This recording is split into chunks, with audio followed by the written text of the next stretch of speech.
kumpirmado na mula sa mga mapagkakatiwalaang tagaloob ng depensa, ang hukbong dagat ng Pilipinas ay nasa maunlad na yugto ng pagpaplano para sa isang makasaysayang modernisasyon ng dalawang pinakaprestihiyosong frigates nito, ang BRP Jose Rizal FF-150 at BRP Antonio Luna FF-151. Sa ilalim ng Horizon 3 ng Revised Armed Forces of the Philippines Modernization Program, RAFP-MP, isasagawa ang paglalagay ng 16 na Cell Vertical Launch System, VLS, na makatutugon sa pangangailangang makamit ang mas mataas na antas ng combat readiness at strategic deterrence. Ang hakbang na ito ay hindi lamang technical na upgrade.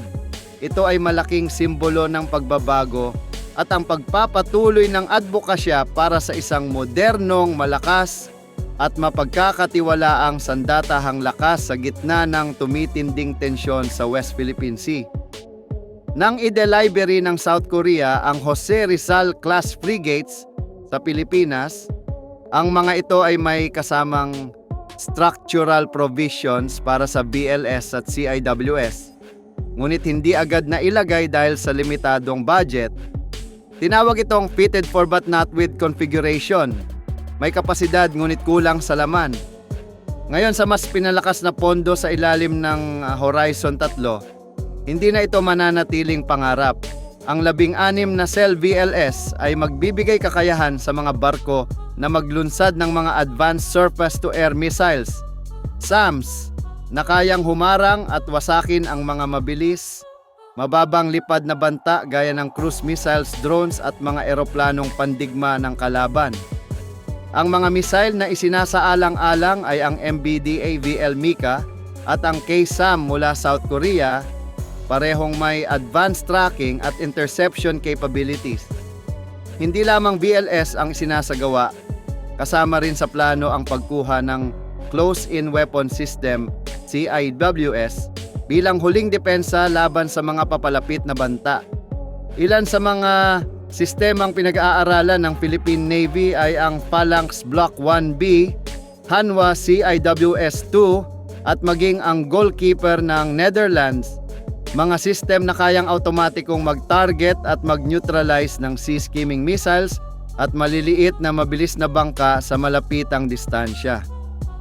Ayon sa mga opisyal, ang layunin ay gawing standard ang ganitong combat system configuration sa lahat ng pangunahing surface combatants ng Navy.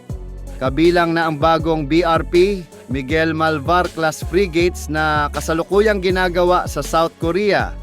Ito ay para sa mas maayos na logistics, mas pinadaling pagsasanay at mas epektibong operasyon ng buong fleet. Ang upgrade na ito ay bahagi ng malawakang ambisyon ng Navy na maging isang ganap na Blue Water Navy. Isang puwersang pandagat na hindi lamang limitado sa coastal patrol, kundi may kakayahang mag-operate sa karagatan ng Indo-Pacific region. Kabilang sa mga susunod na hakbang ang pagdagdag ng mas epektibong anti-submarine warfare, ESW capabilities, Advanced Electronic Warfare, EW systems, at integrasyon sa network-centric operations ng AFP para sa mas matibay na koordinasyon sa Air Force at Army sa ilalim ng One Defense Force Vision. Sa lumalalang sitwasyon sa West Philippine Sea, kung saan dumarami ang insidente ng gray zone tactics at agresibong pag-angkin ng ibang bansa sa ating karagatan, ang ganitong modernisasyon ay hindi na luho. Ito ay kagyat na pangangailangan. Sa paglalagay ng VLS at CIWS sa BRP Jose Rizal at BRP Antonio Luna, mas magiging handa ang Pilipinas na harapin ang mga maritime threats at mas makapangyarihan ang presensya nito sa mga misyon ng maritime interdiction, territorial defense at international naval cooperation. Ayon sa mga tagaloob, ang installation phase ng VLS ay maaaring magsimula sa taong 2026 depende sa finalization ng technical na detalye at procurement processes. Nagsimula na rin ang pakikipag-ugnayan ng Navy sa mga partner sa depensa upang matiyak ang maayos na system integration, sa kasalukuyang Combat Management System, CMS, ng mga barko. Sa huli, ang upgrade ng Jose Rizal class frigates ay hindi lamang pagdagdag ng armas.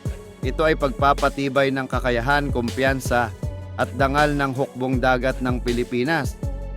Isa itong malinaw na pahayag sa rehiyon at sa buong mundo. Handa ang Pilipinas na ipaglaban ang kanyang karapatan, soberanya at kinabukasan